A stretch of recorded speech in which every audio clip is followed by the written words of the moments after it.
which is of green color. Open it like this. These are its wings, which you can make straight. It has a catheter which is flexible and blunt. Inside the catheter is a needle which is sharp and non-flexible. The needle is present inside the catheter in such a way that the pointed end of the needle is protruding from the end of the catheter so that it can penetrate the vein. This is the flashback chamber. When the needle penetrates a vein, blood flows through the needle and appears in this flashback chamber. This is the injection port from where you can give intravenous injections. Blood cannot flow out of it because it has a valve which prevents the backflow. This is its plug. It is used to close the cannula after it is placed inside the vein. If this plug is left open, blood can come out of it because there is no valve here to prevent the backflow.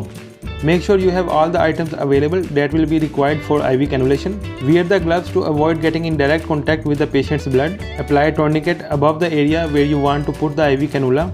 Ask the patient to open and close the fist a few times. Tap the desired vein a few times. This tapping will dilate the vein and make it prominent. Apply alcohol swab on the area in a circular motion, moving from inside towards outside. Let the area dry. Meanwhile, open the IV cannula from its package.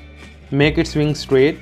Hold it like this. Remove the protective cover of the IV cannula. Stabilize the desired vein by gently stretching the skin. This stabilization is necessary. However, do not overstretch the skin, otherwise lumen of the vein will collapse. Insert the cannula at a low angle of about 15 degrees. When the cannula is in the lumen of the vein, move it forward a few centimeters in the direction of the vein while applying upward pressure. This upward pressure is to ensure that the needle does not puncture the other side of the vein, which is called a double prick. A double prick causes hematoma or swelling at the side of the cannulation, in which case you should immediately stop IV cannulation at that side. You will be able to see the blood in flashback chamber.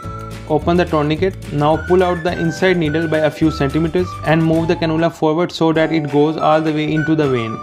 Once cannula is inside the vein, apply pressure on the tip of the inserted cannula and completely pull out the needle. Close the cannula by using the plug. Pressure applied on the tip of the cannula will prevent any backflow of blood. You can confirm that the cannula is properly placed inside the vein by injecting 5 ml of normal saline into the cannula. As you can see, injection of normal saline has not caused any swelling around the cannula. It confirms that the cannula is properly placed inside the vein and there is no double prick. Apply fixator tape so that the cannula is fixed in its place and does not come out accidentally. IV cannula can be left in a vein for up to 3 or 4 days. When the IV cannula is no longer required, its removal is simple.